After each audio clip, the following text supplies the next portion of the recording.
I've worked diligently for 20 years.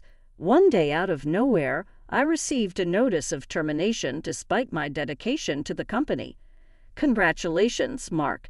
You've been selected for workforce reduction. We've hired a top-notch new recruit, so you're being let go. Thanks for your hard work, said my manager, even abruptly. I stood speechless at his sudden declaration. It's unfortunate, but that's reality. You should regret opposing me, he continued. He was taken aback by my response and stopped speaking. But soon he regained his composure and flashed a smug grin. No matter how tough you talk, you're still fired.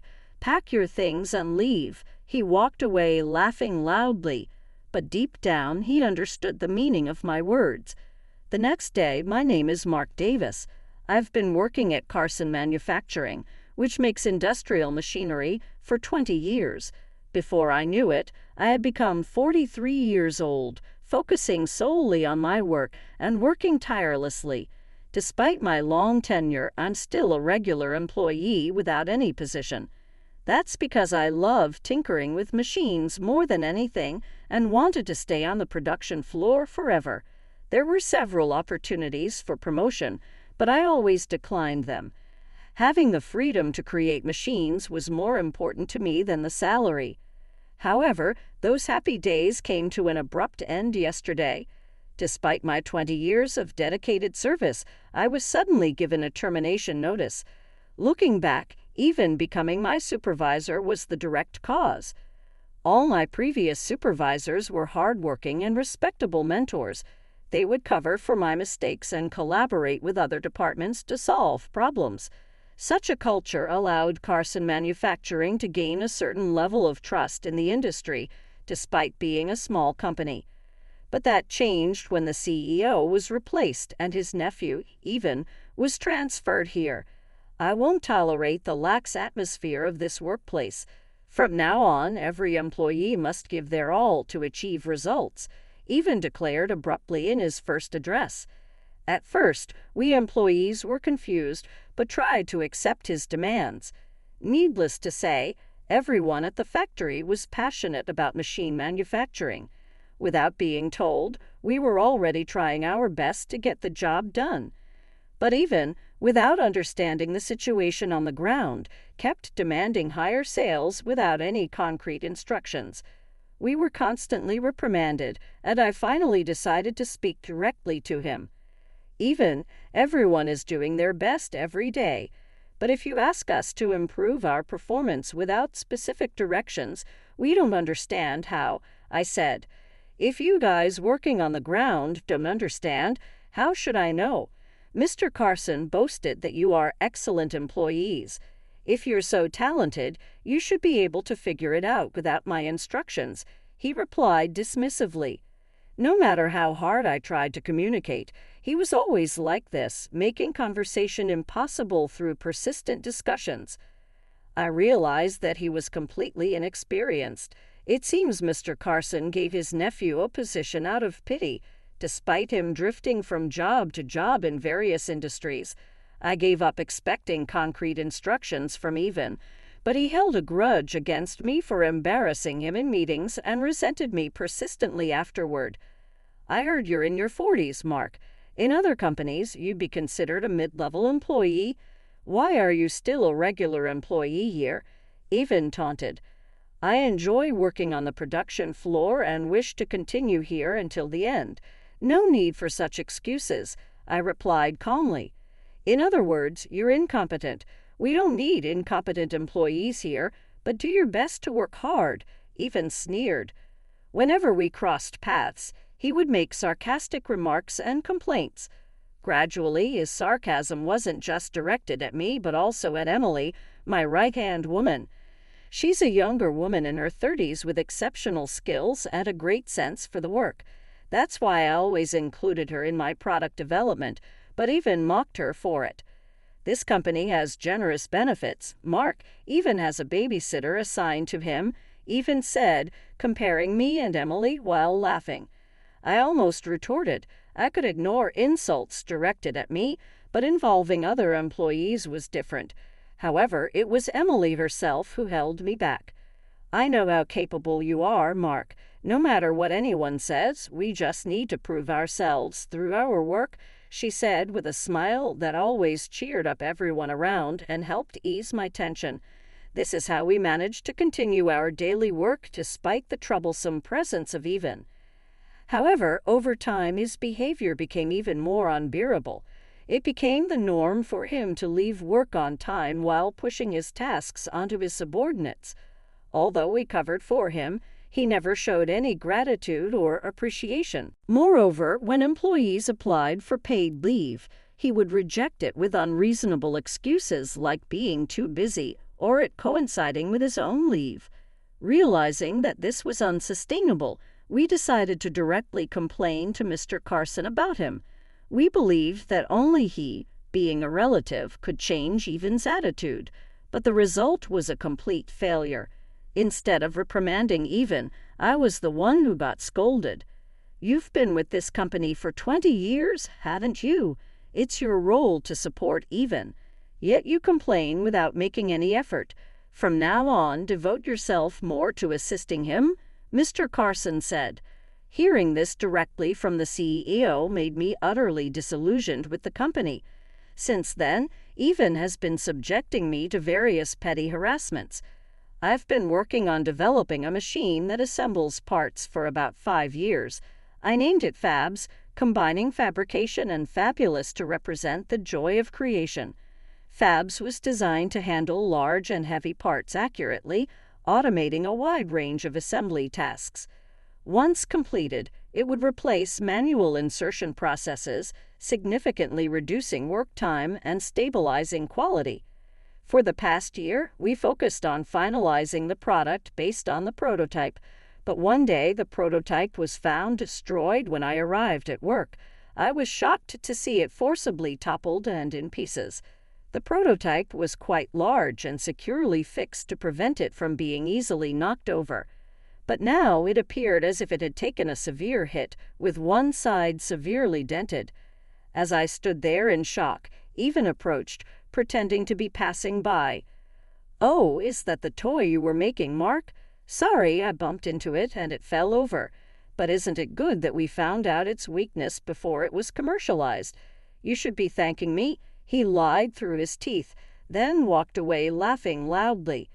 There was no way it would fall just from a bump. It was designed to withstand repeated shaking.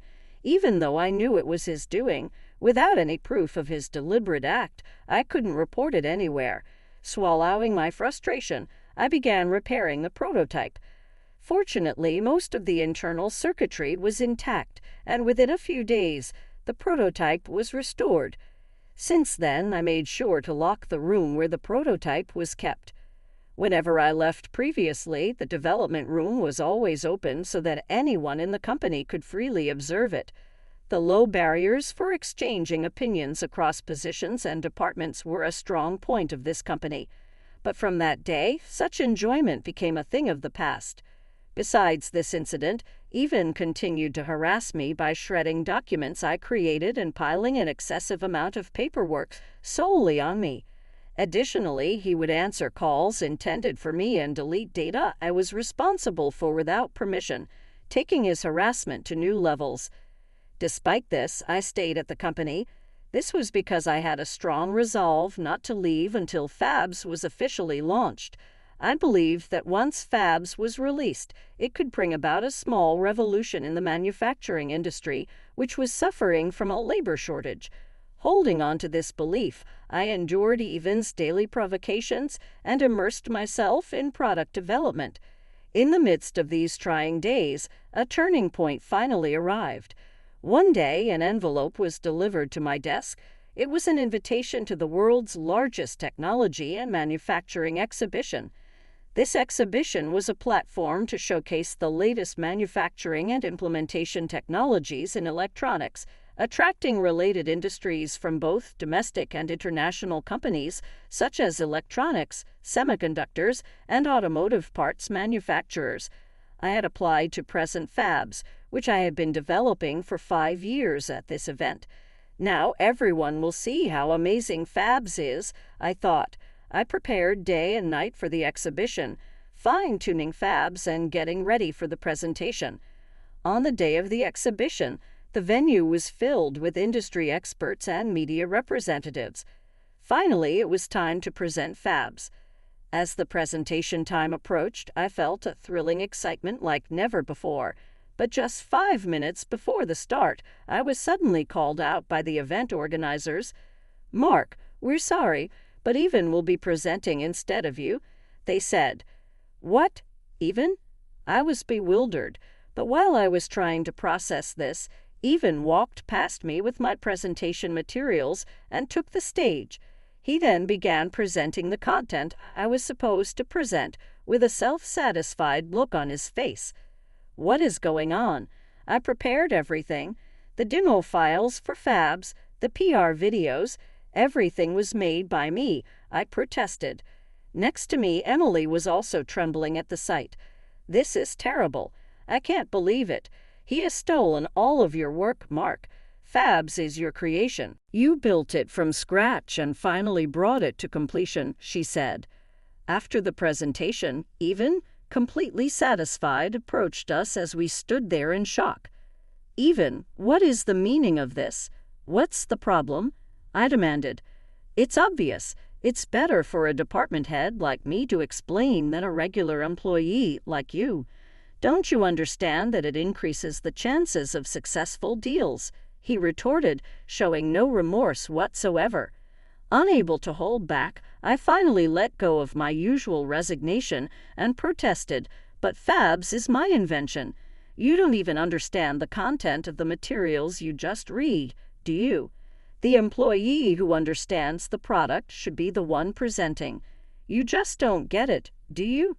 Besides, I got permission from Mr. Carson to present this machine. Are you going to go against his decision?" Seeing the smug look on his face, I realized that arguing further was pointless. He must have been waiting for an opportunity to embarrass me for a long time. When I reacted to him destroying the prototype, he probably figured out that fabs was the most important thing to me. He had undoubtedly arranged everything in advance with Mr. Carson to take fabs away from me. But being told it was the CEO's decision, there was nothing more a regular employee like me could do. As I stood there swallowing my frustration, Even patted me on the shoulder and walked away with a gleeful look. "Well, since there's nothing more to discuss, I'll take my leave. I have to handle the inquiries and orders for that machine." As expected, fabs was welcomed with open arms by the industry. Even had stolen my product and, as a result, gained significant recognition and fame in the industry. Seeing Even and Mr. Carson reveling in their success, I finally made up my mind. The most shocking news came the day after the exhibition.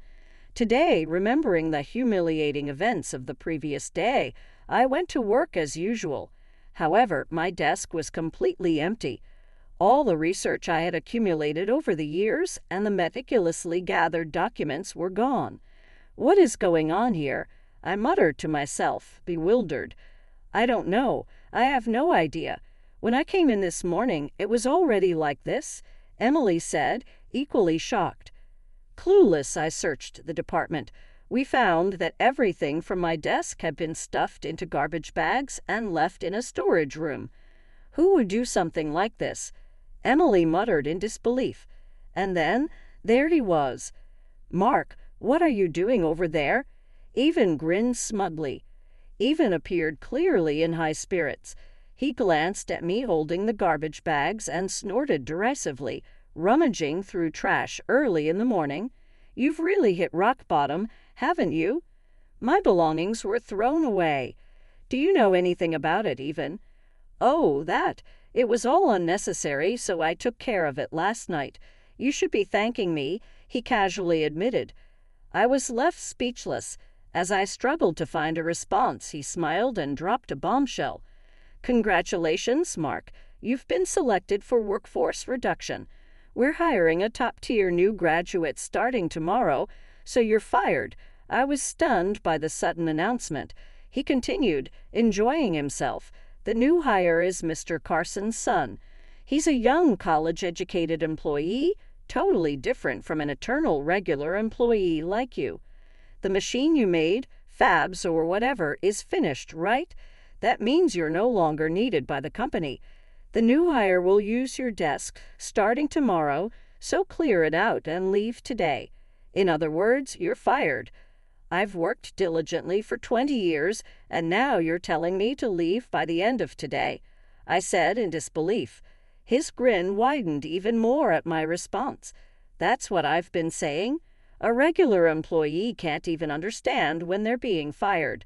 Listen, Mark, you're fired. It's unfortunate, but that's reality. You should regret the foolishness of opposing me. That's good, I retorted. Even was taken aback and stopped talking. What?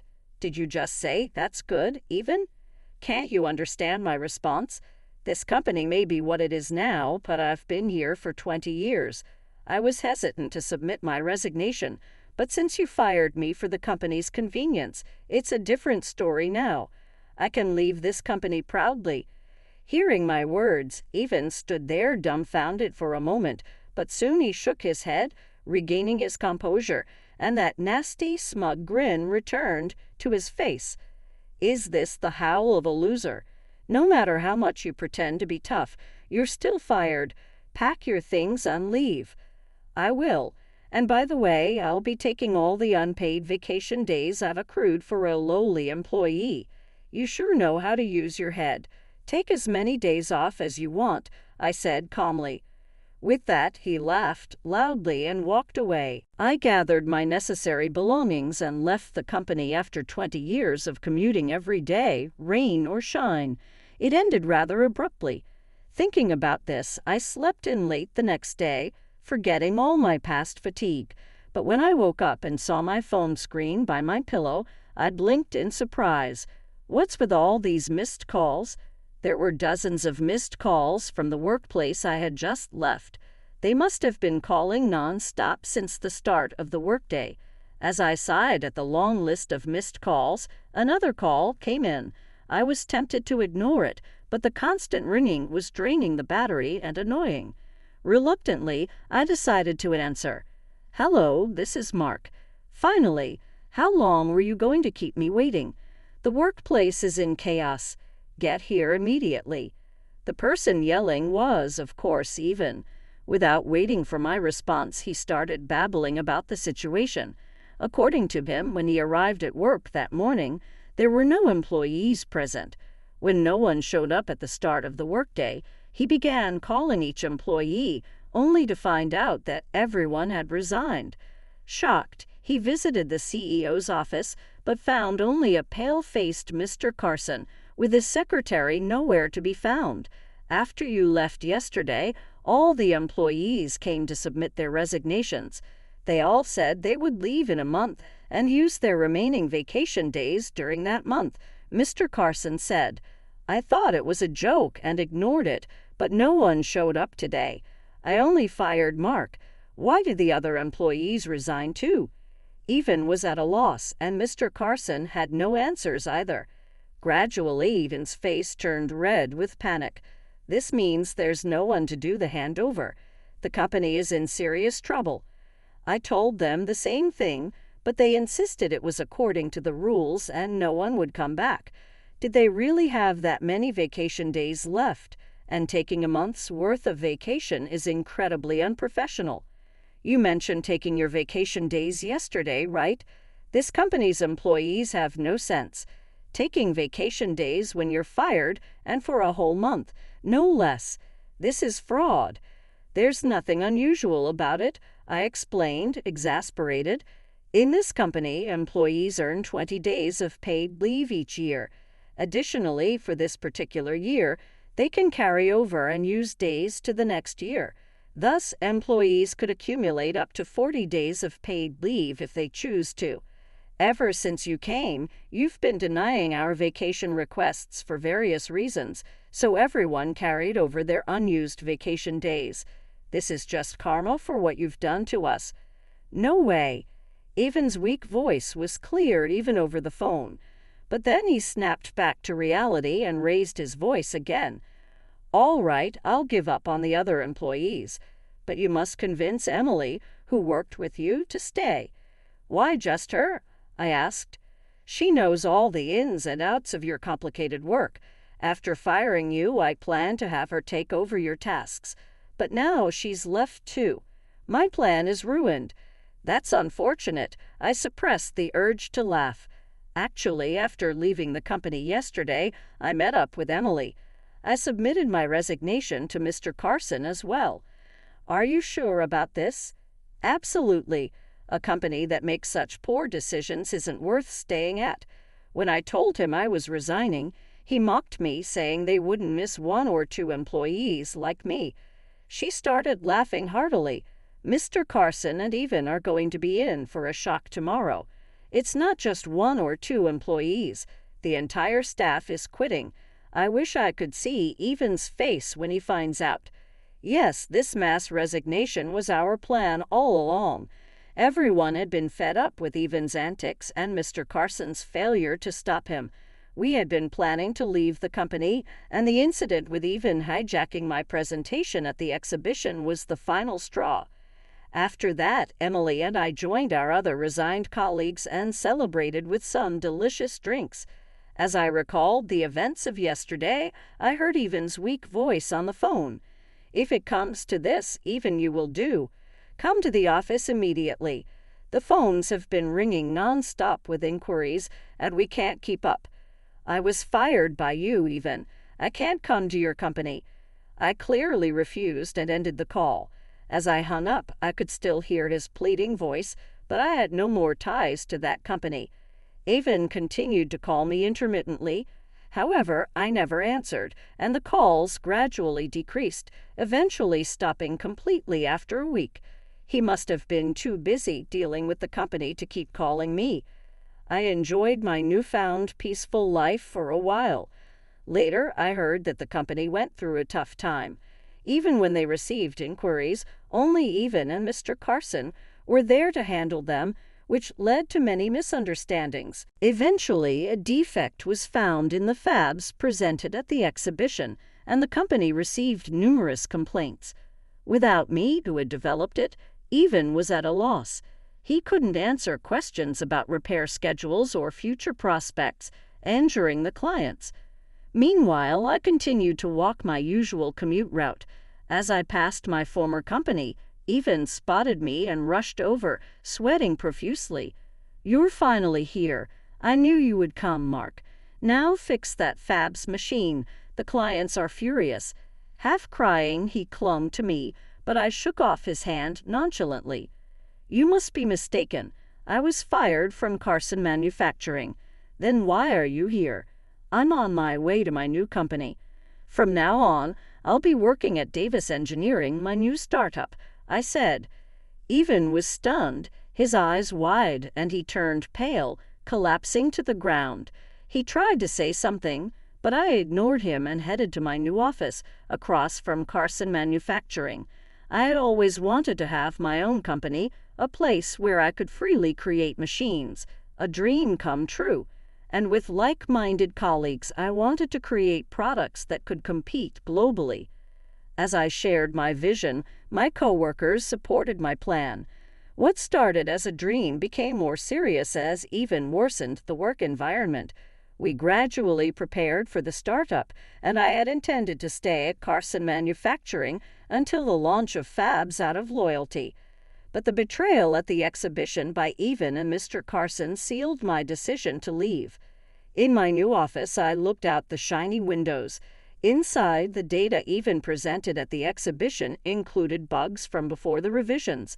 I had the correct data and fixed parts ready for the real presentation. If he had apologized, I might have given him the revised data, but that's impossible now. I turned to see Emily standing there with a cup of coffee behind me. My former colleagues were smiling warmly. Everyone who had submitted their resignations had joined my new company. I looked around at the familiar faces, all reliable friends. "Let's work together and give it our all," I said. "I look forward to working with you." Encouraged by my words, my colleagues responded with bright, beaming smiles. After that, we worked together to develop the improved version of fabs. We addressed the previous issues and launched the final product online. The response was overwhelmingly positive. Seeing this, Even reportedly collapsed to the floor in despair, saying, "This is the end for our company." Just as he predicted, the old company stopped receiving new orders. Everyone preferred the improved version from my new company. Nobody wanted to buy the problematic old product. Even only received repair requests, but he couldn't handle them and was soon swamped with refund demands. Shortly after, the company went bankrupt. The elite newcomer, Mr. Carson's son, had long since fled and was working in an unrelated company. Meanwhile, Mr. Carson and Even ended up with massive debts and eventually filed for bankruptcy. After that, they tried to find new jobs, but Even, having never worked properly, was not hired anywhere for long. The other day, Emily confided in me with a serious expression. "Actually, the other day I saw a soup kitchen in a park in the neighboring city for people in need.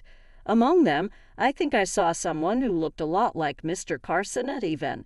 If it really was them, their fate is tragic, but it's certain that they are reaping the consequences of their actions.